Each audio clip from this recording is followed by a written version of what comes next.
Senior pyramid master మనందరికీ సుపరిచితులైనటువంటి Bhimavaram Srinivas master గారికి అందరూ కూడా గట్టిగా క్లాప్స్ చెప్తూ వెల్కమ్ చేద్దాము. నమస్తే sir, welcome to the session. నమస్తే నమస్తే నమస్తే. భగవద్గీత విజ్ఞాన సారము మీ దగ్గర నుంచి నేర్చుకోవాలి, అలా కాచుకొని ఉన్నామన్నమాట. అవునా? సార్, ఓకే, తప్పనిసరిగా. Thank you very much madam. Globes Mahavatar foundation masters అందరికీ నా హృదయపూర్వక ధన్యవాదాలు. మరొకసారి మీ అందరితో కలుసుకునే అవకాశం ఇచ్చిన మేడం గారికి నా ధన్యవాదాలు. వాయిస్ బాగానే ఉందా madam? Yes madam, thank you. ముందుగా నాకు ఈ జ్ఞానాన్ని అందించిన బ్రహ్మర్షి పత్రిజీ గారికి నా హృదయపూర్వక ధన్యవాదాలు తెలియజేసుకుంటున్నాను. ముందుగా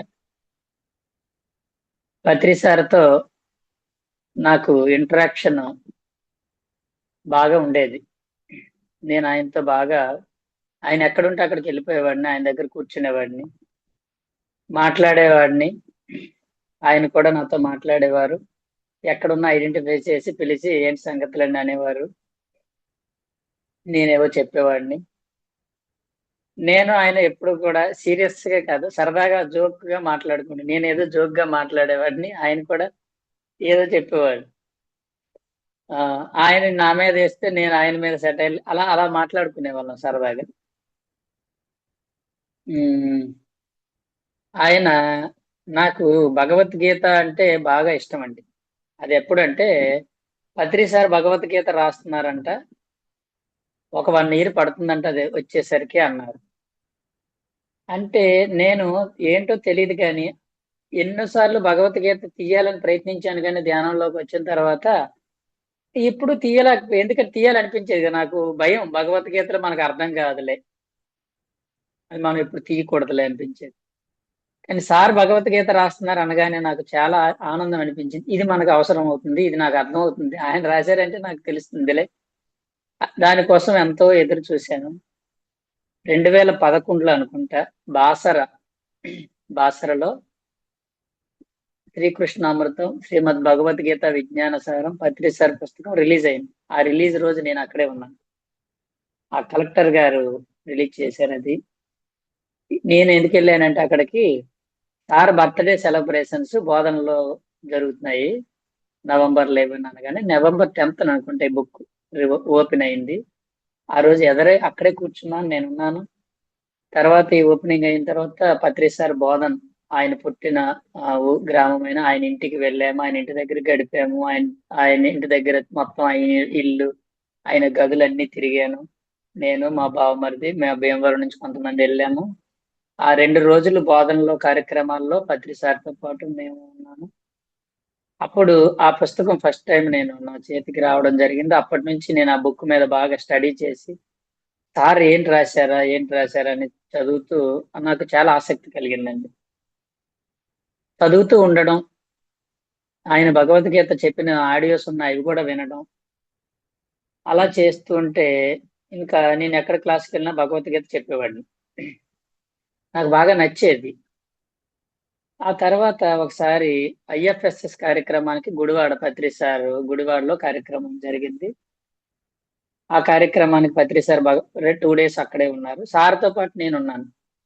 ఆయన రూమ్ లోనే ఉండేవాడిని. నేను ఎక్కడ ఒక మేడం ఇంట్లో ఉంటే ఇంకా సార్తో కూడా నేను ఆయన రూమ్ లో ఉంటూ, ఆయన కాళ్ళు నొక్కుతూ, ఆయనతో మాట్లాడుతూ, ఆయనతో పాటు టీ తాగుతూ, నాకు ఇప్పటికీ గుర్తు, ఆయన నేను ఇద్దరమే కూర్చొని క్రికెట్ చూసుకుంటూ, మా ఇద్దరము సారు నేను ఒకే బౌల్లో పట్టుకొని పొటాటో చిప్స్ తిన్నాం. ఆయన ఇలా పట్టుకొని నాకు ఇవ్వటం, నేను తినడం, ఆయన తినడం, నేను తినడం చేసాను. అలా అలా ఒక రాత్రి అంతా ఇంచుమించు ఈవినింగ్ 6 నుంచి నైట్ 12 వరకు ఇద్దరమే కూర్చొని అలా గడిపాం సార్తో. మాటలు ఏమీ లేవు, కానీ ఇద్దరం కలిసి కూర్చొని టీవీ చూసుకున్నాం సార్ని, క్రికెట్.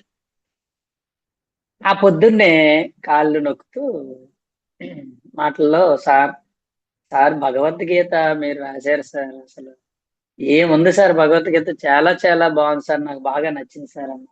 సార్తో ఆ రోజు మార్నింగ్, మర్నాడు మార్నింగ్. అవునా, నాకు 2 సంవత్సరాలు పట్టింది అయ్యా అది రాయడానికి అన్న. నాకేం అర్థం కాలేదు, 2 సంవత్సరాలు ఏం చేశారు ఈయన, 2 సంవత్సరాల ఈయనకి అనిపించింది నాకు. కానీ ప్రతి శ్లోకం చదువుతూ ఉంటే సార్, నాకు ఇంతకు ముందు భగవద్గీత అంటే భయం వేసేదండి, అది చదివితే ఇంత జ్ఞానం ఉందా అనిపించింది సార్ నాకు అన్న. అంటే మళ్ళీ నాకు 2 సంవత్సరాలు పట్టిందయ్యా, నాకు 3-4 సార్లు నేను నేను చెప్తూ ఉండడం, ఆయన ఒకటే మాట, నాకు 2 సంవత్సరాలు పట్టిందయ్యా, నాకు 2 సంవత్సరాలు పట్టింది అంటే నేను అనుకున్నాను, ఏంటి అదే అదే అదే డైలాగ్ చెప్తున్నారు ఈయన.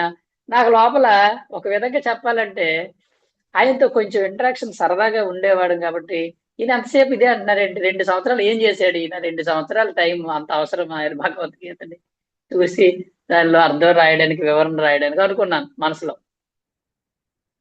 తర్వాత అండి, భగవద్గీత జ్ఞాన యజ్ఞం అని రాజమండ్రిలో పుష్కరాలకి జరిగాయి అన్నమాట.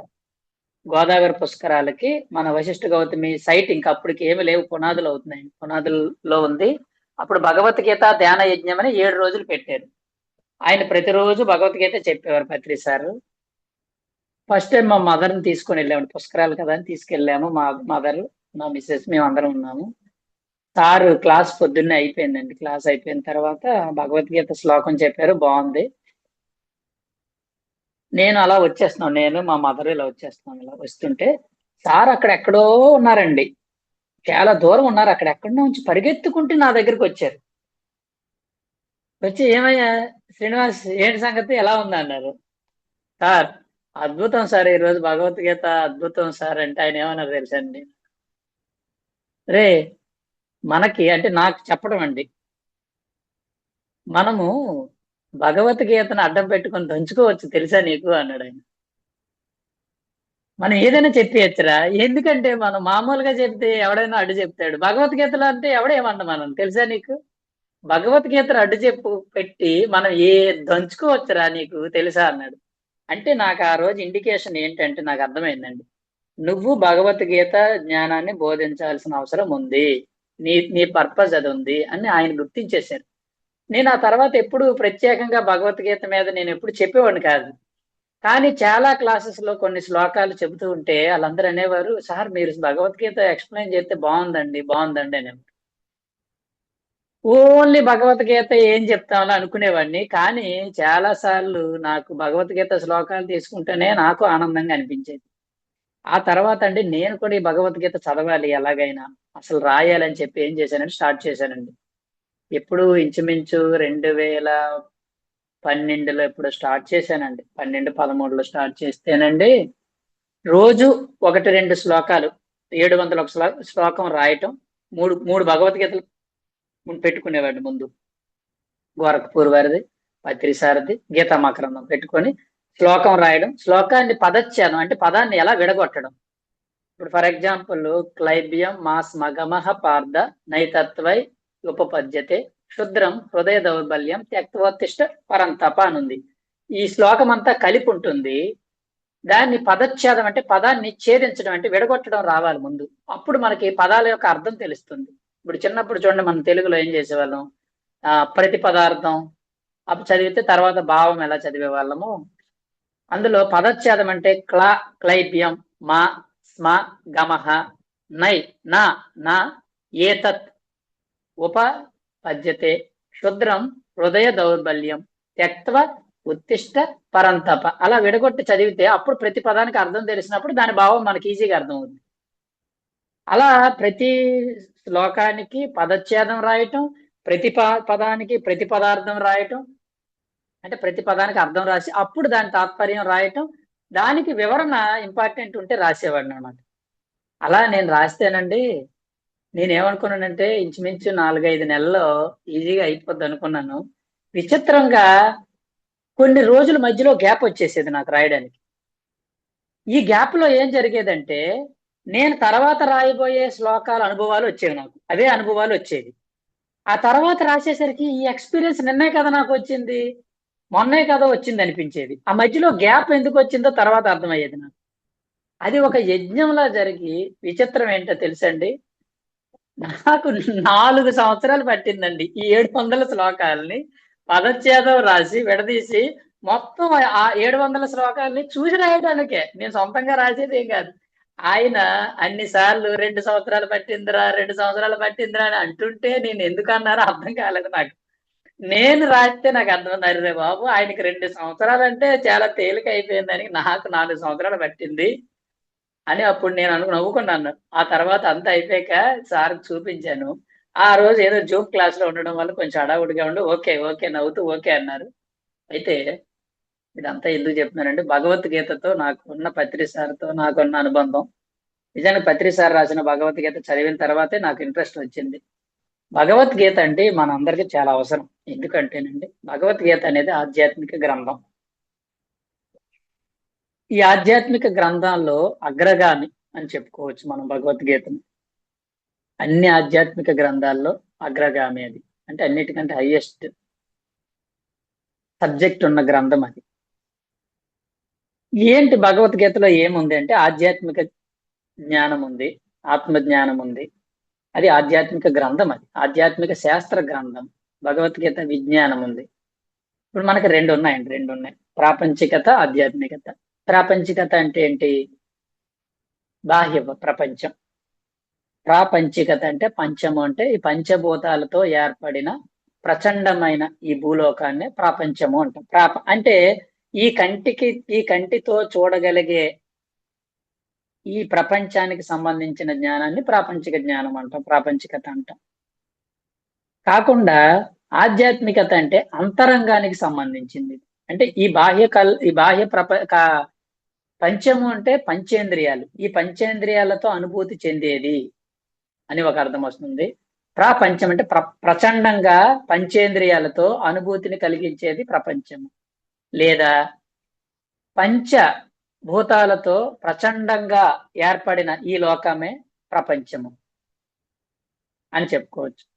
కాబట్టి ఈ కంటికి కనిపించేదంతా ప్రపంచము. కాబట్టి దీనికి సంబంధించిన జ్ఞానం అంతా ప్రాపంచిక జ్ఞానం. అంటే ఒక సింపుల్ గా చెప్పుకోవాలంటే కళ్ళు తెరిస్తే కనిపించేదంతా ప్రాపంచికత. మరి ఆధ్యాత్మికత అంటే ఇది బయట బాహ్య ప్రపంచానికి సంబంధించినది కాదు, అంతరంగానికి సంబంధించినది. బాహ్య ప్రపంచము, అంతరంగ ప్రపంచం. ఇది బహిరంగము, ఇది అంతరంగం. అంతరంగం అనేది ఎలా తెలుస్తుందంటే మనం కళ్ళు మూస్తే కనిపించేదంతా అంతరంగం. ఈ అంతరంగంలో ఏముంది? ఇప్పుడు కళ్ళు మూసాను. కళ్ళు మూసినా కూడా నాకు అంతరంగంలో నేను తెలుస్తున్నాను. నేనున్నాను. నాకు ఈ ప్రపంచం కనిపించట్లేదు గానీ అంతరంగంలో నేనున్నట్టు నాకు తెలుస్తుంది. ఈ అంతరంగంలో నా ఆలోచనలు నాకు తెలుస్తున్నాయి. నా అంతరంగంలోకి నేను ప్రయాణం చేయాలంటే బహిరంగమైన ఈ ప్రపంచాన్ని చూడడం మానేయాలంటే కళ్ళు మూసుకోవాలి. అంటే అంతరంగ ప్రయాణానికి తొలిమెట్టు ఏంటంటే కళ్ళు మూసుకోవటం. కళ్ళు ముయ్యకపోతే నువ్వు అంతరంగ ప్రవేశం చేయలేవు. ఈ అంతరంగ ప్రవేశమే, ఈ అంతరంగానికి సంబంధించిన జ్ఞానమే ఆధ్యాత్మికత. ఆధ్యాత్మిక జ్ఞానం. కాబట్టి నువ్వు ఆధ్యాత్మిక జ్ఞానం పొందాలంటే, ఆధ్యాత్మికతలోకి నువ్వు ప్రవేశించాలి అంటే ఈ కంటికి కనిపించేది కాకుండా కంటికి కనబడని ఆ విశ్వాన్ని, ఆ ఆ సత్యాన్ని నువ్వు గ్రహించాలంటే నువ్వేం చేయాలి? ఖచ్చితంగా కళ్ళు మూసుకోవాల్సిందే దర్శించాలంటే. కళ్ళు మూసుకుంటూ నువ్వు చేసేదాన్ని ఏమంటాం? మనం ధ్యానము అంటాం. అంటే ఆధ్యాత్మికత అనేది ధ్యానంతో మొదలవుతుంది. ఎందుకంటే ఆధ్యాత్మికత అంటే అంతరంగ ప్రయాణము. అంతరంగంలోకి ప్రయాణించాలంటే కళ్ళు మూయాలి. కళ్ళు మూసుకొని ఏం చేయాలి? నీ అంతరంగంలోకి నిన్ను తీసుకెళ్లేది ఏది? నీ అంతరంగంలోని నీ శ్వాస ఏం చేస్తుందంటే నిన్ను నీ అంతరంగంలోకి నెమ్మదిగా లోతుల్లోకి, నీ లోతుల్లోకి నిన్ను అలా ప్రవేశింపజేస్తుంది. కాబట్టి నీ అంతరంగంలోకి నువ్వు ప్రవేశించాలంటే నువ్వు శ్వాసను పట్టుకోవాలి. శ్వాసతో పాటు నువ్వు ప్రయాణిస్తూ ఉంటే నువ్వు బస్సు ఎక్కితే ఆ బస్సు నిన్ను తీసుకెళ్ళినట్టు నువ్వు శ్వాసతో కూడి ఉంటే నీ శ్వాస నీ అంతరంగంలోకి అలా తీసుకెళ్ళిపోతుంది. నువ్వు అంతరంగంలోకి వెళ్తున్నప్పుడు నీ శరీరం తూలిపోవచ్చు, వాలిపోవచ్చు, తలకాయ ఎలా అయిపోవచ్చు, అలా అయిపోవచ్చు. ఏమంటే ధ్యానం అంటే తిన్నగా ఉండక్కర్లేదు. నీ అంతరంగంలోకి నువ్వు ప్రయాణం చేసేదానికి తల తిన్నగా ఉంటే వంగిపోతే ఏంటి చెప్పండి? కాబట్టి ఆధ్యాత్మికత అంటే అంతరంగ ప్రయాణం. ఈ అంతరంగానికి సంబంధించిన శాస్త్రము, జ్ఞానాన్ని తెలిపేదే భగవద్గీత. కాబట్టి మన అంతరంగానికి సంబంధించిన శాస్త్రం గురించి మనం అవగాహన చేసుకోవాలంటే భగవద్గీతను చదివితే మనకు చాలా విషయాలు తెలుస్తాయి. భగవద్గీతలో ప్రాథమిక సత్యం ఏం చెప్తుంది? అహమాత్మ గూఢాకేశ సర్వభూతాశయ స్థిత అహమాదిత్య మధ్యంచ భూతానాం అంతమేవ చ.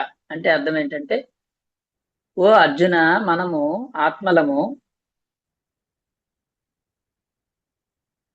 మనం ఈ దేహాలం కాదు. ఈ ఆత్మలమైన నేను ఈ సర్వ జీవరాశుల్లోనూ స్థితమై ఉన్నాను ఆత్మరూపంలో. నేను ఆది అందు ఉన్నాను. అంటే నువ్వు పుట్టక ముందు నేనున్నాను. ఈ ఈ శరీరాలు పుట్టక ముందు, ఈ సృష్టి పుట్టక ముందు, ఈ లోకం పుట్టక ముందు కూడా మనం ఉన్నాము. ఈ ఈ లోకం కొనసాగుతున్నప్పుడు ఉంటాము. ఒకవేళ ఈ లోకము, ఈ ప్రపంచము, ఇవన్నీ సృష్టి అంతమైపోయినా కూడా మనం ఉంటాము. అలాంటి ఆత్మలం మనము అని చెప్పి ఈ అంతరంగానికి సంబంధించిన సమాచారాన్ని భగవద్గీతలో చెప్పడం జరిగింది. కాబట్టి నువ్వు ఎవరినైనా చూసినప్పుడు శరీరాన్ని చూస్తే నువ్వు నువ్వు ప్రాపంచిక మనిషివి. కానీ నువ్వేం చూడాలి? అంతరంగం. అంటే నువ్వు ఆత్మని చూడడం అంటే నీ అంతరంగాన్ని గ్రహించగలగటం. శరీరం చూసి నల్లగా ఉన్నాడు, తెల్లగా ఉన్నాడు, పొట్టిగా ఉన్నాడు, అందంగా లేడు అన్నావు అంటే నువ్వు ప్రాపంచిక జ్ఞానంలోనే ఉన్నావు నువ్వు. అలా కాకుండా నీ అంతరంగం ఎలా తెలుస్తుంది? నీ మాటల ద్వారా తెలుస్తుంది. నువ్వు మాట్లాడావనుకో, నీ మాటల ద్వారా, నీ ప్రవర్తన ద్వారా, అంటే నీతో కలిసి కొన్నాళ్ళు జీవిస్తే గాని నువ్వు నీ అంతరంగం, నీ ఆత్మ ఏంటో తెలియదు ఎవరికి.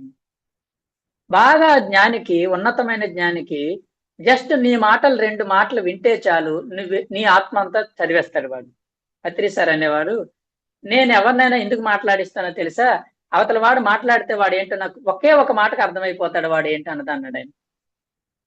ఆయన ఒక పాటలు అంటాడు, ఆత్మ అంట నోటిలోని మాట అంట. నీ నోటిలోని మాట దేనిని తెలియజేస్తుందో తెలుసా? నీ ఆత్మ యొక్క ఆత్మని. అసలు ఆత్మే గొప్ప. ఆత్మకే ఆత్మ అంటది. ఏంటి? మాట. ఈ శరీరం ఉంది, ఆత్మ ఉంది. ఈ ఆత్మ యొక్క ఆత్మ ఏంటంటే నీ మాట. అంటే నీ మాట అనేది నీ ఆత్మను సూచిస్తుంది. కాబట్టి మాటలను బట్టి నీ అంతరంగాన్ని, నీ ఆత్మ స్థితిని గ్రహించవచ్చు.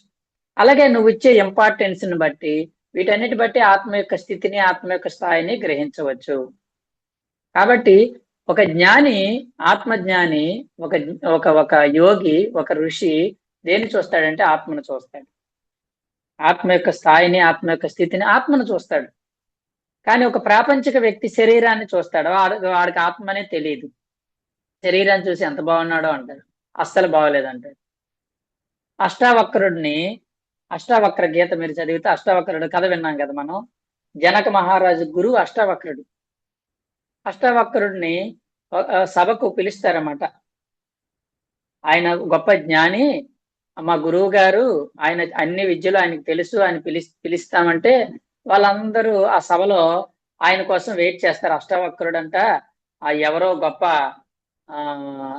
జ్ఞాని అంట, జనక మహారాజుకే గురువు అంట, ఎలా ఉంటాడో చూద్దామని మహాపండితులు, ఉద్దండ పండితులు వాళ్ళంతా ఎదురు చూస్తుంటే ఈయన అష్టవక్రుడు అంటే అష్టవంకరలు అంటే చెయ్యి అటు, కాళ్ళు ఇటు, మెడ ఇటు, అంతా మొత్తం బాడీ అంతా వంకరలతోనే తిరిగిపోయింది. దానికి ఒక కథ ఉంటుంది, మీకు తెలిసే ఉంటుంది. అష్టావక్రుడు కథ ఏంటంటే, తను తల్లి గర్భంలో ఉన్నప్పుడు తన తండ్రి వేద పండితుడు, వేదాలను వల్లిస్తూ అన్ని చెప్తూ ఉంటాడు అందరికి.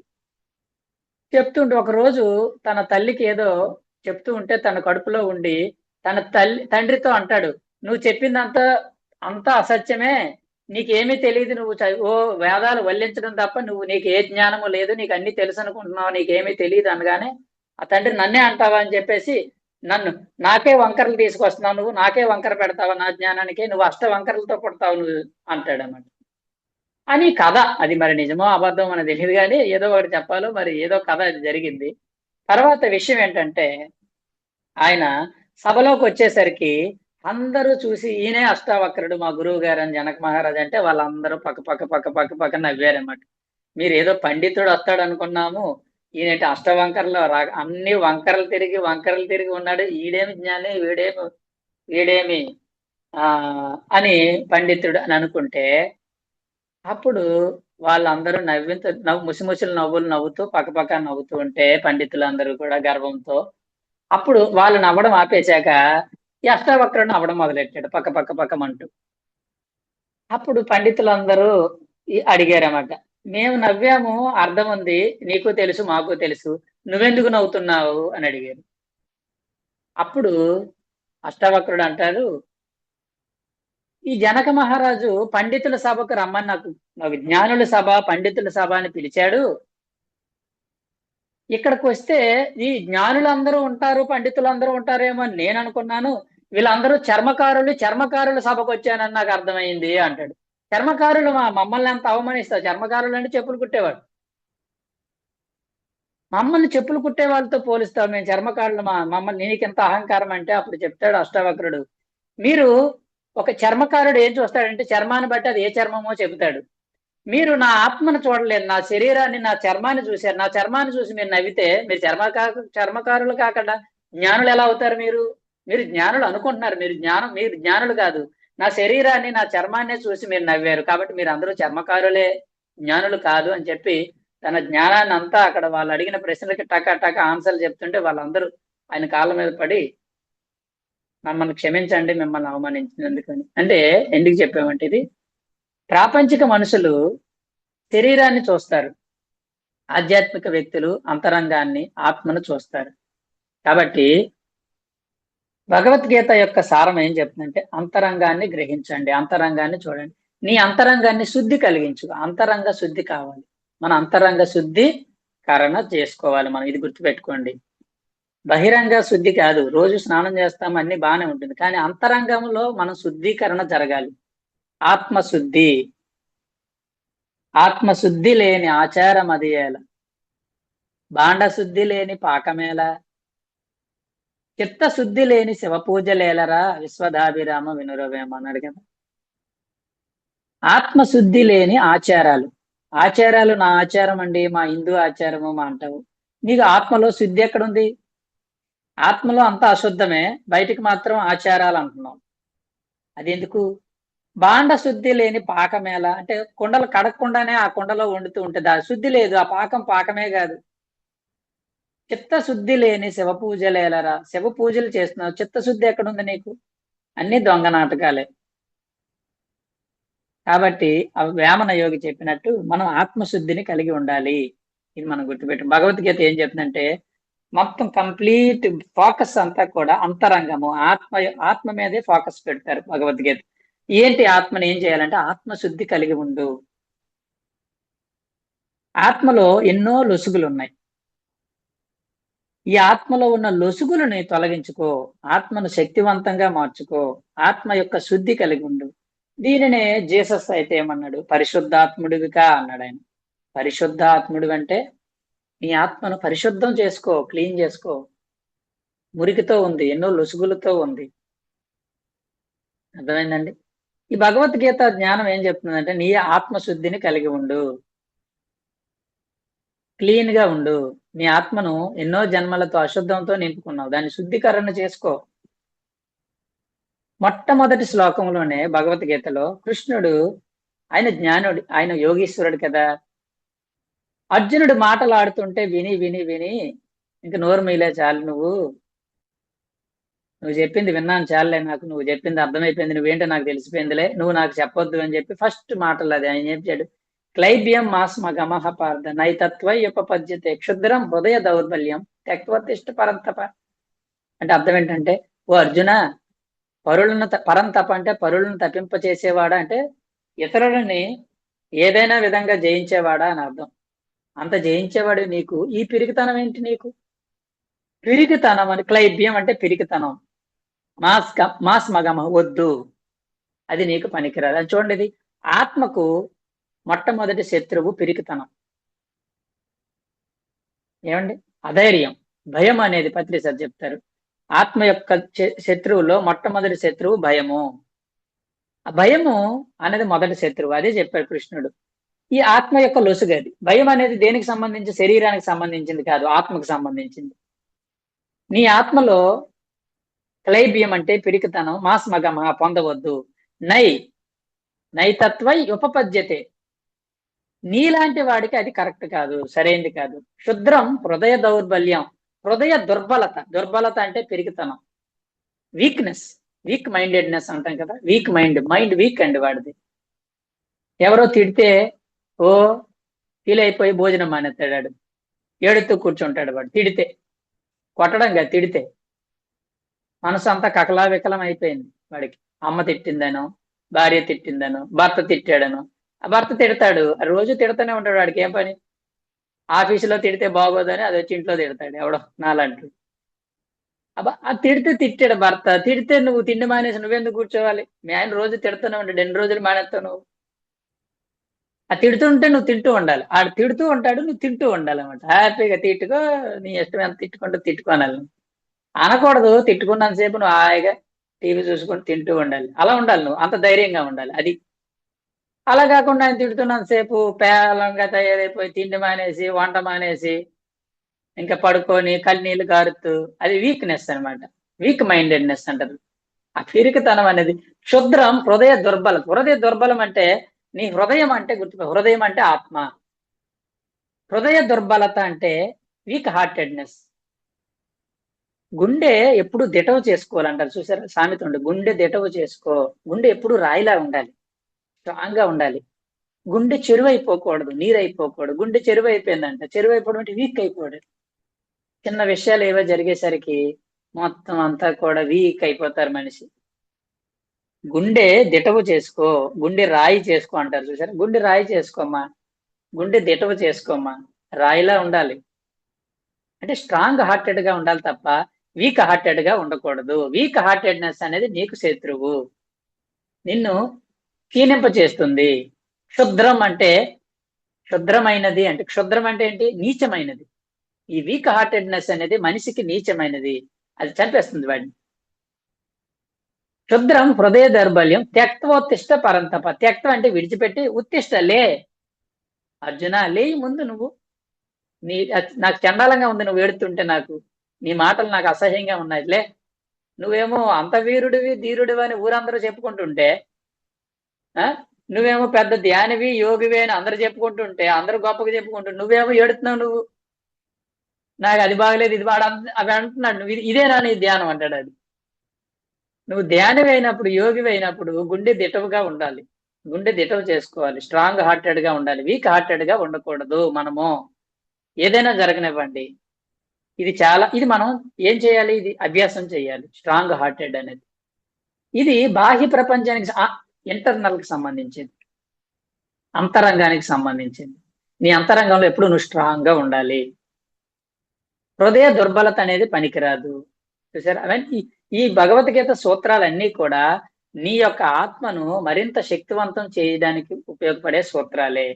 అంటే ఆత్మ శక్తివంతంగా చేయడం కోసము, ఆ ఆత్మ యొక్క జ్ఞానాన్ని పరిపుష్టిగా, ఆత్మను పరిపుష్టిగా చేయడం కోసం ఉద్దేశించిన సూత్రాలు, ఉద్దేశించిన జ్ఞానాలు. కాబట్టి మనం అర్థం చేసుకోవాలి ఏంటంటే, భగవద్గీతలో ఉన్న సత్యాలన్నీ కూడా మన హార్ట్ అంటే మన ఆత్మను దృఢం చేసుకోవడానికి, బలంగా మార్చుకోవడం కోసం ఇవ్వబడిన సూత్రాలే. అలాగే భగవద్గీతలో ఇంకేమని చెప్తారంటే, నీ అంతరంగంలో కొన్ని శత్రువులు ఉన్నాయి, అంతర్శత్రువులు. నువ్వు బాహ్యంగా నీకు ఎవడు శత్రువు లేడు, యాక్చువల్గా ఎవడు మనకు శత్రువు కాదు. నీ అంతరంగంలో అంతర్శత్రువులు ఉన్నాయి. ఈ అంతర్శత్రువుల్ని జయించడమే నువ్వు చేయాల్సిన పని అంటే. చూడండి, ఇది కూడా అంతరంగానికి నీ ఆత్మలో, నీ అంతరంగంలో కొన్ని శత్రువులు ఉన్నాయి. అంటే నీ ఇన్నర్ అన్నా, ఆత్మ అన్నా, అంతరంగం అన్నా ఒకటే. నీ ఇన్నర్లో కొన్ని శత్రువులు ఉన్నాయి. వాటిని ఏమంటాము? అరిషడ్ వర్గాలు అంటారు. విన్నాం కదా మనం. ఇదంతా చూడండి, సబ్జెక్ట్, ఇదంతా కాన్సెప్ట్. అరిషడ్ వర్గాలు అంటే 6 రకాల శత్రువులు ఉన్నాయి, వాటిని జయించాలి నువ్వు. బాహ్యంగా ప్రపంచంలో నీకు ఎవడు భార్య శత్రువు కాదు, భర్త శత్రువు కాదు, తల్లి ఎవడు శత్రువు కాదు అసలు. మనం అనుకుంటాం శత్రువు అని. అంటే మన వెర్షన్ ఒకలా ఉంటుంది, వాడి వెర్షన్ ఒకలా ఉంటుంది. మనకు శత్రువు ఎలా అవుతాడు? ఎవడు శత్రువు కాదు. ఈ రోజు శత్రువులే రేపు మిత్రులు అవుతారు, మధ్యలో ఉన్నాడు బుక్ అయిపోతాడు. మన పద్ధతి అలా ఉంటాయి. కాబట్టి ఎవడు గొడవలు మధ్యలోకి వెళ్ళకూడదు. మనం భార్య భర్తలు గొడవలు అసలు వెళ్ళకూడదు. వీళ్ళిద్దరు బాగానే కలిసిపోతారు, మధ్యలో ఉన్నవాడు బుక్ అయిపోతాడు. కాబట్టి శత్రువులు బయట లేరు. అంతర్శత్రువులు అంటే అంతరంగంలో అరిషట్ వర్గాలు అంటే 6 రకాలు: కామ, క్రోధ, లోభ, మోహ, మద, మాత్సర్యం. ఈ 6 ఆత్మక శత్రువులు. కామం అంటే విపరీతమైన కోరికలు. విపరీతంగా కోరికలు ఉంటే, నాకు అది కావాలి ఇది కావాలని, అది నీకు శత్రువే కదా, నిన్ను ఆత్మని ఎదగనివ్వదని. క్రోధం అంటే విపరీతమైన కోపం. లోభం అంటే విపరీతమైన పిసినారితనం, అంటే అతులు అనమాట. అతి కోరికలు, అతి కోపము. లోభం అంటే పిసినారితనం ఉండొచ్చు, కానీ విపరీతమైన పిసినారితనం ఉండకూడదు. పిసినారితనం అంటే కొంచెం దాచుకునే తత్వం ఉండొచ్చు, తప్పులేదు, ఉండాలి. కానీ విపరీతమైన పిసినారి తత్వం అంటే ఏంటంటే ఇంట్లో పిల్లలకి ఇవ్వడు, పిల్లలకి ఇవ్వడు, వాళ్ళు కూడా అటు చూసి ఎడుతూనే ఉంటారు. వీడు ఎప్పుడు పోతాడా, మాకు ఇవ్వట్లేదు అన్నట్టు చూస్తారు. అంటే ఏంటి, నువ్వు నీ వెర్షన్ ఎలా ఉంటుందని ఇంట్లో వాళ్ళకి కూడా ఏమి ఇవ్వవు నువ్వు. మహా పిసినారితనం. మా మామయ్య ఒకడు ఉండేవాడు, అసలు వాడు ఖర్చు పెట్టాడు, ఇంట్లో వాళ్ళకి ఎవరు ఇచ్చేవాడు కాదు. వాడు పోయాక ఇప్పుడు వాళ్ళందరూ శుభ్రంగా ఎంజాయ్ చేస్తున్నారు. వాళ్ళు ఆస్తి వాళ్ళు హాయిగా ఎంజాయ్ పంచుకున్నాడు. వాడు ఉన్నప్పుడు అంతా మూట కట్టి వాడు తినకుండా దాచాడు. అదే లోభం అంటే అది అది శత్రువే నీకు. మోహము అంటే విపరీతమైన వ్యామోహం. వ్యక్తుల పట్ల గాని, ఆస్తుల పట్ల గాని, వస్తువుల పట్ల గాని విపరీతమైన వ్యామోహం పనికిరాదు. అది లేకపోతే నేను లేను, ఆవిడ లేకపోతే నేను బతకలేను, ఆయన లేకపోతే నేను బతకలేను. ఎందుకు బతకలేను? నువ్వు అందరు మిగతా వాళ్ళు బతుకుతున్నారు హాయిగాని, అందరూ కలిసి వచ్చామా మనం ఏమన్నా? మధ్యలో కలిసాం మనం, 20 ఏళ్ళకు 25 ఏళ్ళకు కలిసాము. ఈ 25 ఏళ్ళ నుంచే లేకపోతే బతకలేవా? మరి 25 ఏళ్ళు ఎలా బతికావు? ఇప్పుడు ఆవిడ లేకపోతే నేను బతకలేదు, మా ఆయన లేకపోతే మా ఆవిడ బతకలేదు. ఇదంతా అజ్ఞానం. ఇది ఎందుకు బతకలేము? 10 సంవత్సరాలు బతికినప్పుడు తర్వాత ఉన్నన్నాళ్ళు కలిసి ఉంటాము. తర్వాత తప్పనిసరిగా భగవద్గీతలో చెప్పారు కదా, అది కూడా సత్యమే కదా. జాతస్య హి ధ్రువ మృత్యు ధ్రువం జన్మ మృతస్య చ తస్మాద పరిహార్యతే నత్వం శోచితుమర్హసి. పుట్టిన ప్రతి ఒక్కడికి మరణం తథ్యము. ఈ మరణించిన ప్రతి ఒక్కడు మళ్ళీ పుట్టడం తథ్యము. ఇప్పుడు మనం అందరం పుట్టాం, మన భార్య అయినా భర్త అయినా పిల్లలైనా అందరం పుట్టిన వాళ్ళమే కదా. పుట్టిన ప్రతి ఒక్కడికి మరణం ఉంది, అది సత్యము. మరి భగవద్గీతలో చెప్పారు, మనం చూస్తున్నాం కళ్ళ ముందే, అందరూ చనిపోతున్నారు కదా. మరి సత్యమైనప్పుడు వాళ్ళు పోరని నువ్వు ఎలా అనుకుంటావు? ఎవరైనా పోవాల్సిందే. నువ్వు ఆ సత్యంలో జీవించడం అంటే ఇదే. చావుకి నువ్వు చావుని అంగీకరిస్తే అది సత్యంలో జీవించినట్టు. అది చాలా కష్టము, కానీ నువ్వు అందులో నువ్వు అంత సత్యంలో జీవిస్తే ఎవరికైనా సాధ్యమే అది. కాబట్టి జాతస్య ధ్రువ మృత్యు ధ్రువం జన్మ మృతస్య చ. మళ్ళీ పోయినవాడు మళ్ళీ పుడతాడు, ఎక్కడో దగ్గర పుడతారు. మన ఇంట్లో కావచ్చు, పక్క ఇంట్లో కావచ్చు, పక్క ఊర్లో కావచ్చు, పక్క దేశంలో కావచ్చు, ఎక్కడో దగ్గర పుడతారు వాళ్ళు. ఎందుకంటే శరీరం చనిపోయింది కానీ ఆత్మ చావలేదు కాబట్టి వాళ్ళందరూ మళ్ళీ ఇలా వస్తాము, కొంతకాలం కలిసి ఉంటాము, తర్వాత ఎవరో ఒకరు పోతూ ఉంటాము అని తెలిసింది కదా మనకి. తెలిసినప్పుడు మళ్ళీ పుడతారని తెలిసినప్పుడు మనం ధ్రువం నత్వం శోచితుమర్హసి. నువ్వు శోచించే హక్కు నీకు లేదు, ఏడ్చే హక్కు నీకు లేదు.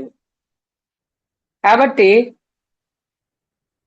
భార్య భర్త అయినా పిల్లలైనా ఎవరమైనా అందరం కూడా కలిసాము, కొంతకాలం తర్వాత అందరం వెళ్ళిపోతాం, ఒకరు తర్వాత ఒకరు అని సత్యం తెలుసుకొని జీవించాలి మనం. అది సత్యం కాబట్టి. సో ఇది వ్యామోహం పనికిరాదు. మోహం అంటే వ్యామోహం, విపరీతమైన వ్యక్తుల పట్ల వ్యామోహం పనికిరాదు. అది శత్రువే నీకు. మోహం అంటే ఇష్టము ఉండొచ్చు, వాత్సల్యం ఉండొచ్చు, పుత్ర వాత్సల్యము, వాత్సల్యం మంచిదే, కానీ వ్యామోహం ఉండకూడదు. మదం అంటే గర్వం, విపరీతమైన గర్వం. డబ్బు ఉందని గర్వం, అందం ఉందని గర్వం, పేరుందని గర్వం, పదవులు ఉన్నాయని గర్వం, చదువు ఉందని గర్వం, ఉద్యోగం ఉందని గర్వం. ఓహో, మహా విర్రవీగిపోతుంటారు కొంతమంది. అందరినీ చులకనగా చూస్తూ ఉంటారు వాళ్ళు. అంటే ఏంటి? అది దాన్ని మదము అంటారు. అది శత్రువు. మోహము, మాత్సర్యం అంటే అత్యాశ, ఆశ, విపరీతమైన ఆశ. అది కూడా పనిచేయదు.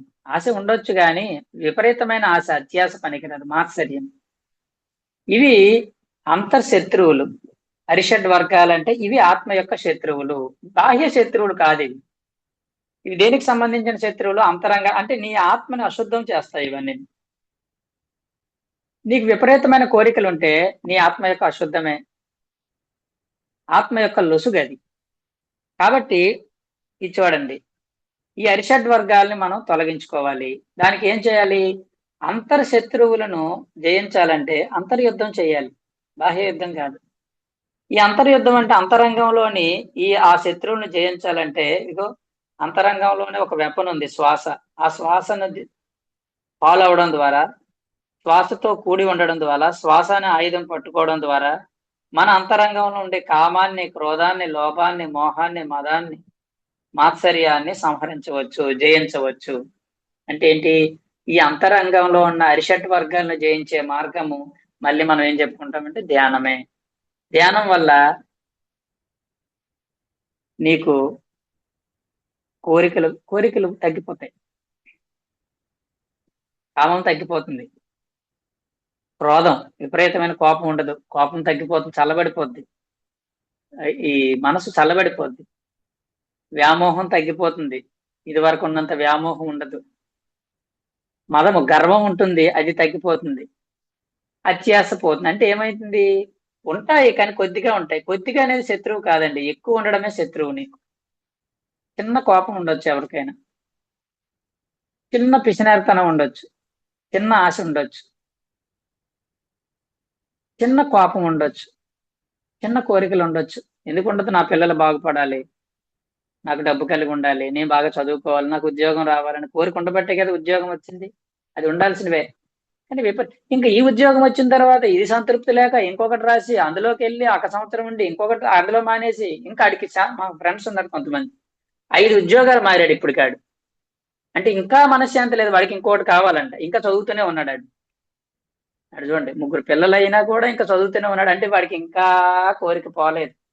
5 ఉద్యోగాలు మారాడంటే అన్ని గవర్నమెంట్ ఉద్యోగం వాళ్ళ. ఆ ఒకటి లేక చదువుతున్నారు కొంతమంది. వాడికి 5 ఉద్యోగాలు మారాడు వాడు, వాడికి ఇంకా కోరిక చావలేదు. నాకు ఒక ఉద్యోగం వచ్చిన తర్వాత ఇంకా చాలే, మనకు ఒక ఉద్యోగం, ఏదో జీతం వస్తుంది కదా, ఇప్పుడు ధ్యానం కావాలి మనకని పడ్డాం ధ్యానం మీదనే. మా ఫ్రెండ్స్, మా చుట్టాలు అందరూ ఏమంటారంటే, అదేంటి నువ్వు టీచర్ ఉద్యోగంతో సరిపెట్టుకున్నావు, ఎంఎస్సి చదివావు, ఎంఈడి చదివావు, ఎంఫిల్ చదివావు, అంత పెద్ద చదువులు చదివి ఇంకా పెద్ద పెద్ద ఉద్యోగాలు వచ్చుండేవి కదంటే, వచ్చుండేవి నిజమే, కానీ నాకు జాలే, ఈ అంత చదివినా అదే ఉద్యోగం, అదే జీతం. హాయిగా ఏదో ఒక ఉద్యోగం వచ్చింది కదా, ఎవడో ఒకడు పిల్లనిస్తాడు కదా, పెళ్లి చేసుకుంటాం శుభ్రంగా, ఏముంది, అయిపోతుంది. ఇప్పుడు మనకు కావాల్సింది ఆధ్యాత్మిక జ్ఞానం. నాకు ఆ జ్ఞానం ఇంకా ఈ జాబ్ వచ్చిన తర్వాత చదువు లేదు, సంజయ్ లేదు, అన్ని పక్కనడేసి ఇంక ధ్యానం మీద పడ్డాను. ఇప్పుడు ఇది మనకి ఇంపార్టెంట్ కదా.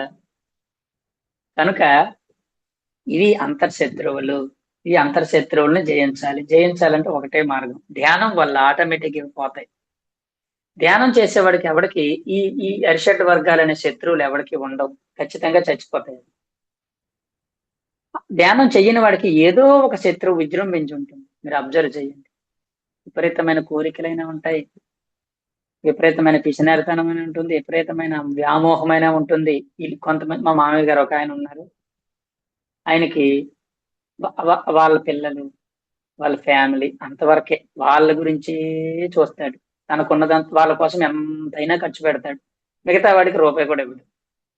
చూడండి ఎంత వ్యామోహము. ఫ్యామిలీ అంటే, పిల్లలు అంటే వాళ్ళకి వ్యామోహం అంతే. కొంతమందికి ఆశ, అత్యాశ, ఇంకా ఎంత ఉన్నా కూడా ఇంకా కావాలి నాకు, ఇంకా పొందేయాలనుకుంటారు. కాబట్టి ఇవన్నీ శత్రువులు. మనం అందుకేనే మీరు ఈ ఆధ్యాత్మిక తరగతుల్లో ఇవే కదా చెప్తారు, ఈ డబ్బులో ఏమీ లేదు, ఓ డబ్బు వెంట పడకు, ఈ ఈ భార్య పిల్లలు వీళ్ళంతా కూడా మనతో పాటు కొంతకాలం వస్తారు, వాళ్ళ మీద వ్యామోహం పొందకు, నువ్వు ఉన్నదాన్ని దానం చేయి, నువ్వు దానం చేస్తే నీకు వచ్చే జన్మలో మంచి జన్మ వస్తుంది. ఇది ఎంతసేపు దాచుకోవడమేనా, దానం చెయ్యి. కోపం తగ్గించుకో, సహనంగా ఉండు, అంతే కదా. అంటే ఇవన్నీ ఏం సూత్రాలు? నీ అరిషడ్ వర్గాలని, నీ అంతర్శత్రువులని అంతమొందించే సూత్రాలు ఇవి. కాబట్టి ధ్యానం చేసేవాడికి సహజంగానే ఇవన్నీ వస్తాయి. ఎక్కువ ధ్యానం చేసేవాడికి ఎక్కువ బాగా ఉంటుంది, తక్కువ చేస్తే కొంచెం కొంచెం కొంచెం తగ్గుతూ ఉంటాయి. ఓకే. కాబట్టి నేను గ్రహించింది ఏంటంటే, ఈ భగవద్గీత జ్ఞానం అంతా కూడా నీ అంతరంగాన్ని, నీ ఆత్మను శుద్ధిని చేసుకోవడానికి, నీ ఆత్మను పరిపూర్ణం చేసుకోవడానికి, పరిశుద్ధం చేసుకోవడానికి ఇవ్వబడే సత్యాలు, సూత్రాలు. ఇది అంతరంగానికి సంబంధించిన సబ్జెక్టు జ్ఞానము. ఇంకొక శ్లోకము, చాలా ఇంపార్టెంట్ శ్లోకం ఇది. ధ్యాయతో విషయాన్ పుంసః సంగస్తేషోపజాయతే, సంగాత్ సంజాయతే కామః, కామాత్ క్రోధోపి జాయతే, క్రోధోద్భవతి సమ్మోహ, సమ్మోహ స్మృతి విభ్రమ, స్మృతి భ్రంశాత్ బుద్ధినాశాత్ ప్రణశ్యతి అని 2 శ్లోకాలు కలిపి ఒకే విధంగా మనం చెప్పుకోవచ్చు. ధ్యాయతో విషయాన్ పుంసః చూడండి, ధ్యాయతో విషయాన్ పుంస అంటే ఎవడైతే విషయ వస్తువుల పైన ధ్యాస పెడతాడో, విషయ వస్తువులు అంటే ఈ ప్రాపంచిక విషయాల పట్ల ధ్యాస పెడతాడో వాడికి ఏమనిపిస్తుందంట, వాడి ధ్యాస దేని మీద అయితే ఎక్కువగా ఉంటుందో, ధ్యాయతో విషయాన్ పుంసః సంగాస్తేషుపజాయతే, అలాంటి వస్తువుల పట్ల, అలాంటి విషయాల పట్ల అటాచ్మెంట్ వచ్చేస్తుంది వాడికి. అంటే వాడు ఎక్కువ దేని మీద అయితే అటెన్షన్ పెడతాడో, ధ్యాస పెడతాడో దాని మీద వాడికి సంగం అంటే అటాచ్మెంట్ పెరిగిపోతుంది. సంగా సంజాయతే కామః, ఎప్పుడైతే వాడికి దాని మీద అటాచ్మెంట్ పుడుతుందో అది పొందాలనే కామం అంటే వాంఛ పెరుగుతుంది. నాకు అది కావాలి, అది నేను పొందాలి. చూడండి, వీడి దేని మీద అయితే ధ్యాస ఉంటుందో ఆ ధ్యాస వలన దాని మీద దాంతో వాడికి అటాచ్మెంట్ వచ్చేస్తుంది. దాంతో వాడికి అటాచ్మెంట్ రావడం వలన ఏమవుతుందంటే దాన్ని ఎలాగైనా వీడికి పొందాలి, కామాన్ అంటే పొందడం, కోరిక, అది పొందాలనే కోరిక పెరుగుతుంది. ధ్యాయతో విషయాన్ పుంసః సంగస్తేషూపజాయతే, జాయతే అంటే జరుగుతుంది. సంగాత్ సంజాయతే కామః, కామా క్రోధోభి జాయతే, ఈ కామం అంటే వాడికి పొందాలని కోరిక కలిగినప్పుడు అది పొందలేకపోతే, అది కలగకపోతే వాడికి ఏమవుతుంది, క్రోధం వచ్చేస్తుంది. క్రోధం అంటే విపరీతమైన కోపం, నేను పొందలేకపోయాను. లోపలేమో కోరిక బలంగా తయారైంది, నేను పొందాలని. అది పొందలేకపోయేసరికి, పొందగలిగితే ఓకే, అది పొందలేకపోతే విపరీతమైన క్రోధం అంటే విపరీతమైన కోపం వచ్చేస్తుంది. తల్లి తండ్రి అని ఏమీ ఉండదు వాడికి, అవునా? ఇప్పుడు మనం చూస్తాం కొన్ని, మీరు ఎగ్జాంపుల్స్ మీరే దాని మీద అప్లై చేసుకోండి. అటాచ్మెంట్ పెరగడానికి కారణం ఏంటి, వాడికి దాని మీద ధ్యాస పెట్టాడు. వాడు ధ్యాస పెట్టడం వల్ల అటాచ్మెంట్ పెరిగింది, అటాచ్మెంట్ పెరగడం వల్ల అది పొందాలనే కోరిక కలిగింది, పొందాలనే కోరిక కలిగినప్పుడు అది పొందలేకపోతే విపరీతమైన కోపము వచ్చేస్తుంది, క్రోధం వచ్చేస్తుంది. క్రోధోద్భవతి సమ్మోహం అంటే విపరీతమైన వ్యామోహం కలిగిపోతుంది వాడికి, నేను పొందలేకపోయానే అని వాడికి భావం కలిగి సమ్మోహ స్మృతి విభ్రమ, అలా జరిగినప్పుడు స్మృతి భ్రమిస్తుంది వాడికి. అంటే వాడి యొక్క మెమరీ దెబ్బతింటుంది, ఇంక దేని మీద ధ్యాస ఉండదు వాడికి, పిచ్చెక్కుతుంది వాడికి. సమ్మోహ స్మృతి విభ్రమ, స్మృతి భ్రమించిపోతుంది.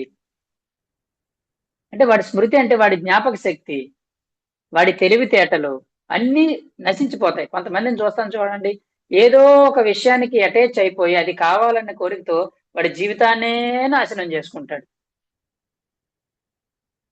చూస్తాం కదా, అంటే వాడు దానిలోంచి బయటికి రావడానికి ప్రయత్నం చేయడు.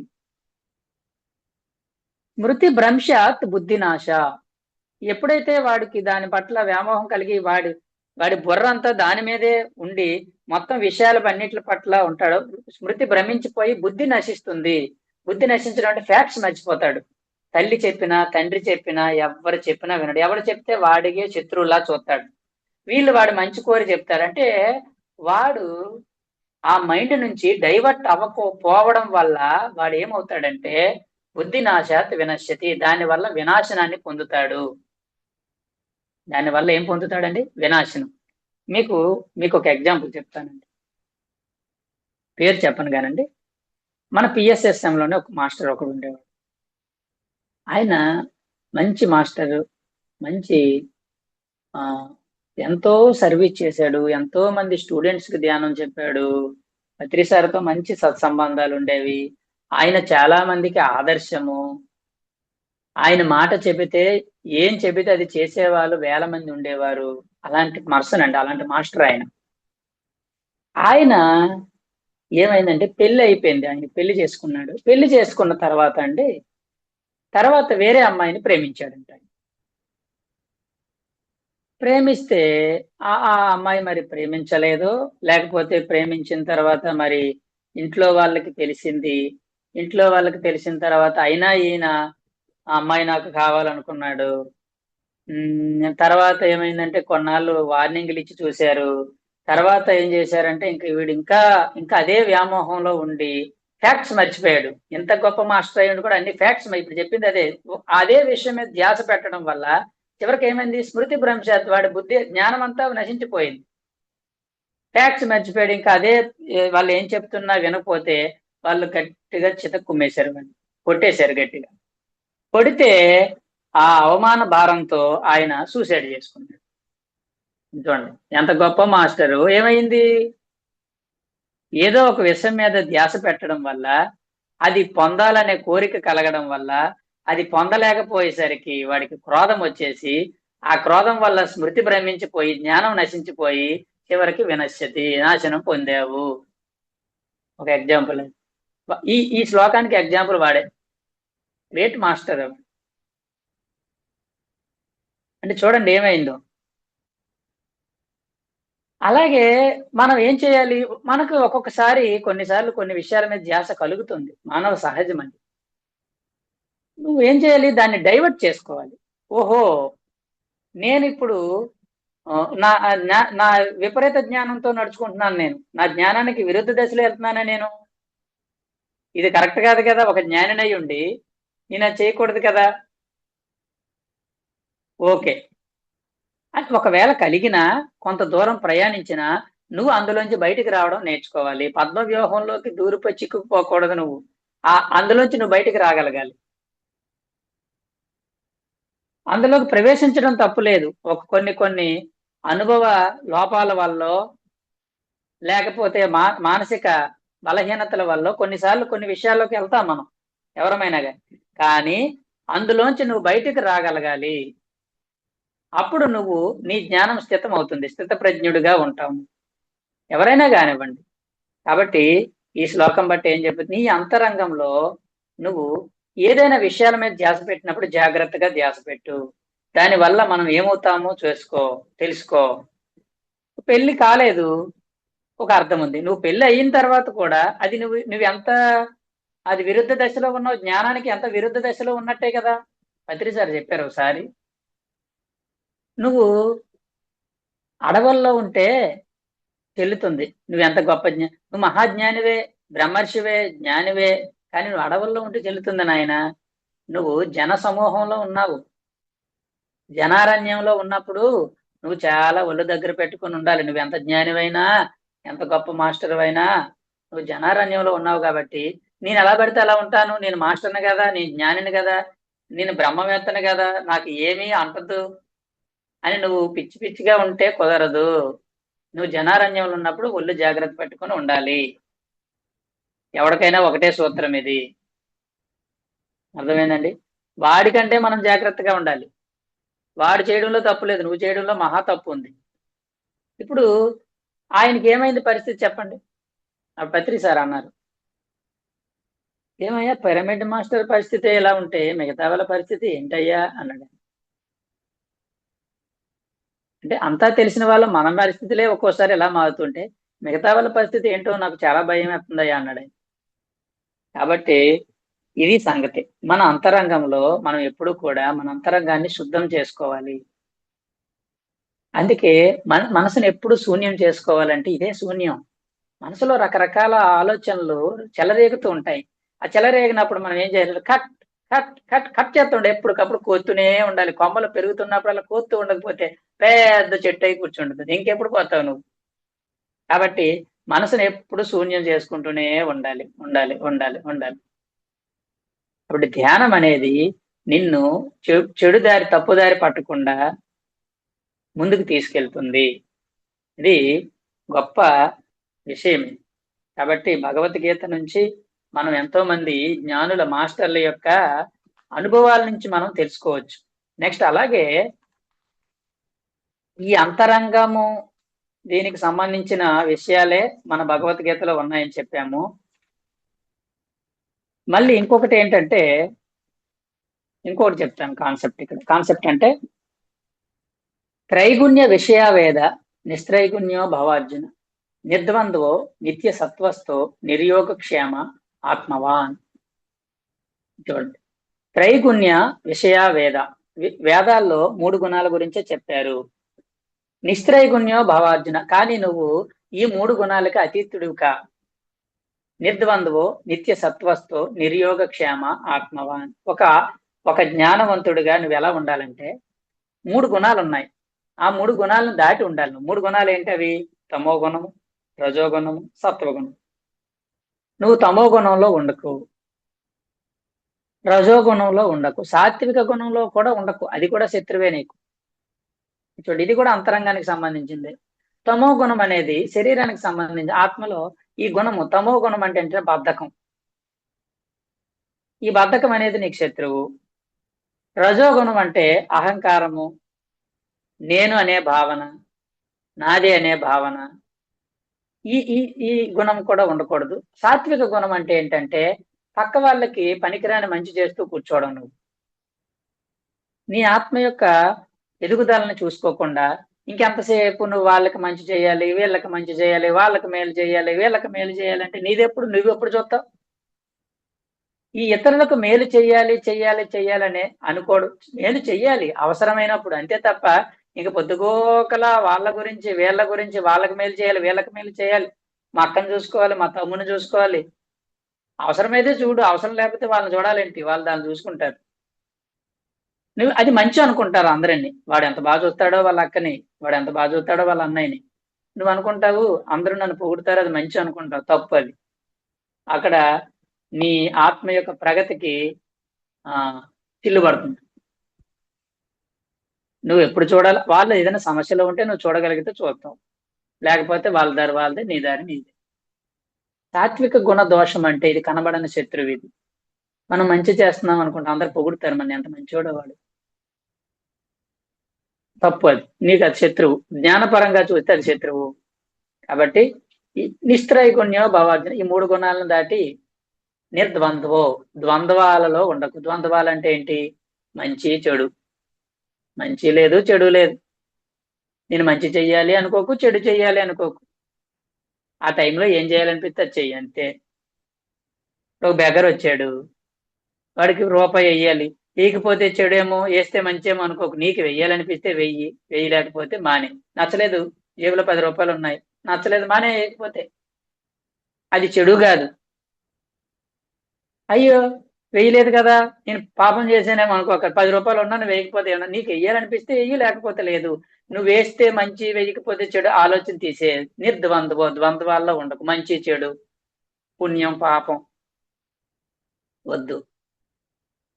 నిర్ద్వంద్వో నిత్య సత్వస్థో. నిత్య సత్వస్తు అంటే ఇక్కడ సత్వస్తు అంటే అర్థం ఏంటంటేనండి, శుద్ధ సాత్విక స్థితిలో ఉండే ఎప్పుడు కూడా. నిర్యోగక్షేమ, నీ యోగక్షేమాలను కూడా నువ్వు చూసుకోకు. నీ యోగక్షేమాల గురించి కూడా మర్చిపో. ఇది ఇలా చేస్తే నాకు పుణ్యం వస్తుందేమో, వచ్చే జన్మలో నాకు మంచి జన్మ వస్తుందేమో, ఇలా చేస్తే నేను సత్యలోకానికి వెళ్తానేమో, అవి కూడా ఆలోచించకు. నీ ఆత్మస్థితిలో నువ్వు ఉండు. అని ఆత్మవాన్ నిర్యోగక్షేమ ఆత్మవాన్. ఆత్మవంతుడిగా ఉండు. ఆత్మవంతుడిగా ఉండడం అంటే నీకు ఆ టైంలో నీ ఆత్మ యొక్క స్థితిలో ఏం చేయాలంటే సహజంగా ఉండు. ఆ టైంలో ఏం చేయాలంటే అది చెయ్యి, అంతే. ద్వంద్వాల్లో ఉండకు. నేను మంచి చేయాలి అనుకోకు, చెడు చేయాలనుకోకు, అది నీ ఆత్మకు విరుద్ధం. నిత్య సత్వ, నీ యోగక్షేమాల గురించి కూడా నువ్వు చూసుకోకు. నీ ఆత్మ యొక్క స్థితికి నువ్వు విరుద్ధంగా ఉండకు అని చెప్పాడు ఆయన. నువ్వు సహజంగా ఉండు. ఆ టైంలో ఏం చేయాలనిపిస్తే, ఎలా ఉండాలంటే అలా ఉండంతే. ఆ టైంకి ఏమనిపిస్తే అది చెయ్యి. అలా చెయ్యాలనిపిస్తే అలా చెయ్యాలి, వద్దనుకుంటే మానే. దీన్ని ఏమంటారంటే నేచురల్ గా ఉండు. ఎప్పుడు కూడా ద్వంద్వాల్లో చిక్కుకోకు. చెప్తూ ఉంటాం మనం, నువ్వు మంచి చెయ్యి, చెడు చెయ్యకు, ఇలాంటి చెప్తాం. ఏం అక్కర్లా. నీకు చెయ్యాలనిపిస్తే ఎలా ఉండాలంటే అలా ఉండు.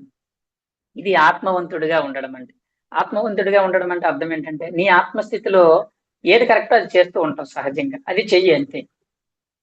దీన్నే భగవద్గీతలో ఇంకొక శ్లోకంలో చెప్పారు కదా, ధర్మం గురించి.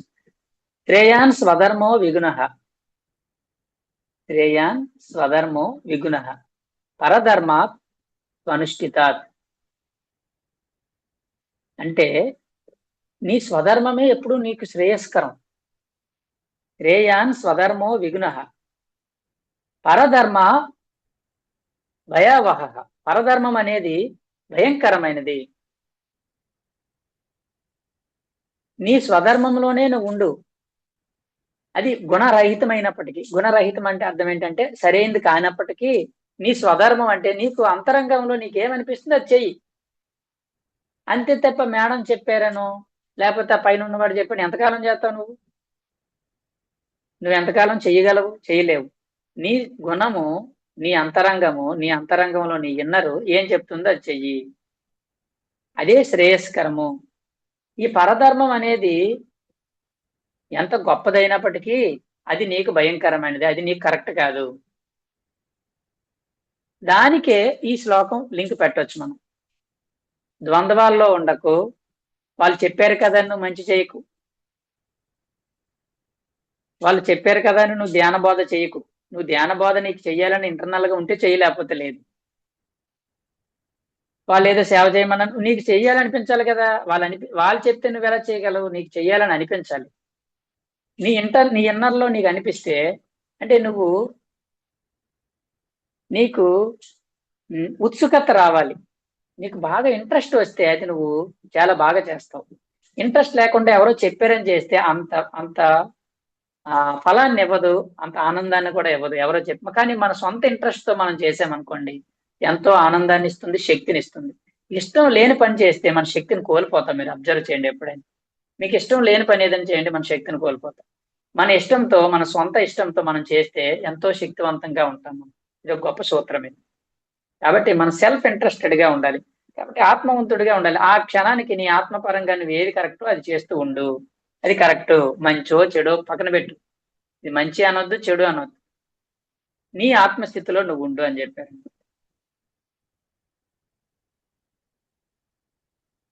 కాబట్టి స్వధర్మమే మేలు, పరధర్మము అది ఎంత గొప్పదైనప్పటికీ నువ్వు చెయ్యొద్దు. పత్రి సారు నేను చేసింది మీరు చెయ్యకండి, నేను చెప్పింది మీరు చెయ్యండి. నేను చెప్తాను అది చెయ్యండి అంతే. నేను చేసినట్టు మీరు చేయకండి, నేను చేసినట్టు మీరు చేస్తే నష్టపోతారు. నేను ఏదైనా చేయగలను. నా ఆత్మస్థితిని బట్టి నేను చేస్తాను, మీ ఆత్మస్థితిని బట్టి మీరు చెయ్యండి. సార్ తిరుగుతున్నారు కదా నేను తిరిగితే ఎలా అవుతుందండి? నాకు ఇంట్లో పిల్లలు ఉన్నారు, స్కూల్లో ఉద్యోగం ఉంది, ఇవన్నీ మానేసి నేను సార్ తిరుగుతున్నారని తిరిగితే ఎలా అవుతుంది? పరధర్మం మంచిదే, గొప్పదే, కానీ అది నాకు కరెక్ట్ కాదు. నేను సండేస్ లో తిరుగుతుంటాను, సెలవులప్పుడు తిరుగుతుంటాను. స్కూల్ చూసుకోవాలి కదా, ఇంట్లో పిల్లలు చూసుకోవాలి కదా. నా ధర్మం, నా స్వధర్మం నాది. నా ధర్మంలో నాకు హ్యాపీనెస్ ఉంది. ఎవరో ఏదో చేస్తున్నారు, నేను అలా చేయలేకపోతే నాకు అది బెంగ లేదు, భీతి లేదు, ఏమీ లేదు. నాకు నచ్చితే చేస్తాము, లేకపోతే లేదు. వీలైతే చేస్తాము, లేకపోతే లేదు. టీచింగ్ చెయ్యాలనిపిస్తే చేస్తాము, లేకపోతే లేదు. కొంతమంది క్లాసుకు పిలుస్తారు, నేను రానండి అంటాను. కొంతమంది నేనే అడిగి వస్తానండి అంటాను. మీరు పెట్టొచ్చు కదా నా క్లాస్, వస్తానండి. కొంతమంది అడిగినా నాకు ఇంట్రెస్ట్ లేదండి. నాకు ఇంట్రెస్ట్ లేదు, ఏం చేయను నేను. కాబట్టి నీకు నచ్చినట్టు నువ్వు ఉండు.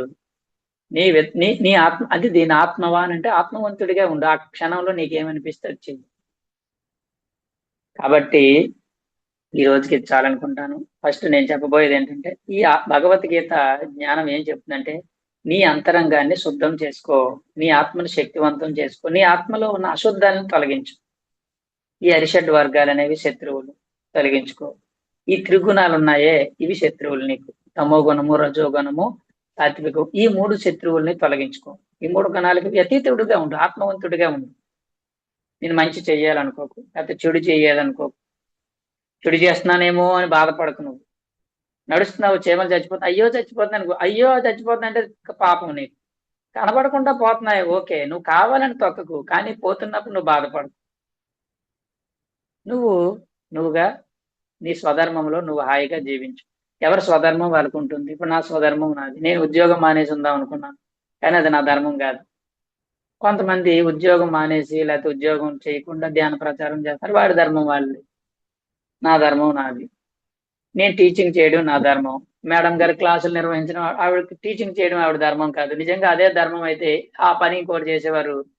నాలాగే ఏవో పుస్తకాలు తీసి చదివేసి ఏదో ఒకటి చెప్పేవారు ఆవిడ. ఆవిడ ధర్మం అది కాదు కాబట్టి ఆవిడ ఇప్పుడు నేను అలా కూర్చొని చెప్పాలంటే గొప్ప చికాకు నాకు. నేను జూము క్లాసెస్ అంటే అసలు జూమ్ ఎవరికి జూమ్ తెలియని టైంలో జూమ్ క్లాసులు పెట్టాను నేనే ఫస్ట్. టిఎస్ సిస్టంలో మొట్టమొదటిలో జూమ్ నిర్వహించే వాళ్ళు నేను ఫస్ట్. అప్పుడు జూమ్ ఎలా చేయాలో ఎవరికి తెలియదు. నేను ఒక 20-30 మందికి జూములు ఎలా నిర్వహించాలో నేర్పించాను నేను. వాళ్ళందరూ పెద్ద జూమ్ బాబాలు అయిపోయారు. నేను మాత్రం జూమ్ వదిలేశాను. అందరూ మొదలుపెట్టిన తర్వాత నాకు చికాకు వచ్చేసింది జూమ్ అంటే. ఇలా 40 రోజులు పెట్టండి. 40 రోజులు మాస్టర్‌ని పిలవటం, వాళ్ళ చేత క్లాస్ చెప్పించుంటే నాకు ఎలా ఉండేది తెలుసండి. అబ్బబ్బబ్బబ్బా! ఈ నరకంగా అనేది. ఎందుకంటేను మిగతా వాళ్ళేమో అన్ని ఆపేసి కూర్చుని ఆడు ఏం చేస్తున్నాడో తెలియదు, వింటున్నాడో తెలీదు, నడుస్తున్నాడో తెలీదు, కారు నడుపుతున్నాడో తెలీదు, నిద్రపోతున్నాడో తెలీదు, తింటున్నాడో తెలీదు. నేను మాత్రం ఆ మాస్టర్ క్లాస్ చెప్పేదాకా అలా చూస్తూనే ఉండాల్సి వచ్చింది. నాకు బాబు ఇలా 40 రోజులు చేసి నా వల్ల కాదని దండం పెట్టేసి ఎప్పుడు ఇది కోవిడ్ టైంలో చేశాను ఇది నేను. బయటికెళ్ళి ఏం చేయలేకపోతున్నాం. కొంచెం క్లాసులే నిర్వహిద్దామని ఒక 2, 3 సార్లు 40 డేస్ పెట్టి తర్వాత అడిగారు, సార్ పెట్టట్లేదండి. మీకు దండం రా నాయన. రోజు నేను ఎక్కడికెళ్ళలేకపోయేవాడిని. క్లాస్‌కెళ్ళాలంటే మరి జూమ్ ఎవడు చూస్తాడనుకునేవాడిని. కాబట్టి ఇది నా ధర్మం కాదని చెప్పి అప్పటికది ధర్మం అంతే. అయిపోయింది నాకు ఈ ధర్మం కాదు. ఈ మేడం లాంటోళ్ళు ఎవరో చూసుకుంటారని చెప్పి నేనప్పుడు జూమ్‌లు నిర్వహించడం మానేసాననమాట. తర్వాత జూమ్ క్లాసెస్ చెప్తూ ఉండడం, క్లాసెస్ చక్కగా వింటూ ఉండడం, చెప్తూ ఉండడం. హ్యాపీగా అండి. ఏదైనా కూడా చక్కగా, సంతోషంగా, ఆనందంగా చేస్తూ ఉండాలి. ధ్యానమైనా అంతే. బలవంతంగా ఎప్పుడు ఫస్ట్ ఇనీషియల్ స్టేజ్‌లో కొంచెం బాగలేకపోయినా, వాడికి కష్టంగా ఉండదు. అప్పుడు మాత్రం బలవంతంగా చేయాలి. తర్వాత జాయ్‌ఫుల్‌గా చేయాలి ధ్యానం. నవ్వుతూ పడుకునేటప్పుడు ఏడుత్తే ఎవడైనా పడుకుంటాడా? బలవంతంగా, కష్టంగా పడుకుంటే వాడికి నిద్రే పట్టదు. హాయిగా ప్రశాంతంగా నిద్రపోతే వాడికి నిద్ర పడుతుంది. అలాగే ధ్యానం కూడా రిలాక్స్‌గా, ఆనందంగా కూర్చొని మనసంతా నవ్వుతూ, లోపలంతా నవ్వుతూ ధ్యానం చేస్తే ఎంతసేపైనా చేయాలనిపిస్తుంది. అలాగే ధ్యాన ప్రచారం కూడా నవ్వుతూ, సరదాగా, బలవంతంగా, బాధపడుతూ, కష్టపడుతూ ఏం కాదు. రిలాక్స్‌గా చేయాలి. ఎప్పుడు కూడా హార్డ్ వర్క్ చేయకూడదండి. స్మార్ట్ వర్క్ చేయాలి. స్మార్ట్‌గా ఉండాలి మన వర్కు. హార్డ్ వర్క్ చేసేస్తే పుణ్యమేం వచ్చేది. స్మార్ట్‌గా కూడా చేయొచ్చు వర్క్‌ని మేడంలాగా. ఇప్పుడు ఆవిడ అందరికి ప్రచారం చేస్తున్నారు. హాయిగా కూర్చొని, ఇంట్లో కూర్చొని ఆవిడకేదైనా తినాలనిపిస్తే ఆ వీడియో కట్టేసి శుభ్రంగా తినేసి మళ్ళీ ఇలా పెడతారు ఫేసు. మనం ఏమనుకుంటున్నాం ఆవిడేమో అలా చూస్తే ఈలోపు అన్నీ అయిపోతాయి ఆవిడకి. స్మార్ట్ వర్క్స్ ఇవన్నీను. కాబట్టి భగవద్గీత పత్రిసారి భగవద్గీత చదవాలండి తప్పకుండాను. రేపు కొన్ని శ్లోకాల గురించి ఇంకా వివరణ ఇస్తాను. నిజానికి మేడం గారు నా క్లాస్ అన్నారు గానీ నాకు గుర్తులేదు ఈరోజు పొద్దున్న దాకా. తర్వాత ఈరోజు అంతా పనులయిపోయినాయి. కానీ నేను ఇదివరకు చదివున్నాను గాబట్టి కొన్ని ఇనీషియల్ చెప్పాను. రేపు కొన్ని ఇంపార్టెంట్ శ్లోకాల గురించి వివరంగా నేను కొంచెం చెప్తాను. ఇంక అవసరమైతే ఇంకోసారి కూడా చెప్తుంటే ఒకసారిగా అయిపోయేవి కావు. కానీ మాక్సిమం రేపు కొన్ని శ్లోకాలు, వాటి యొక్క వివరణలు ఎలా ఉంటాయన్నది కూడా చెప్తాను. ఈరోజు నాకు ఈ అవకాశం ఇచ్చినందుకు థాంక్ యూ వెరీ మచ్.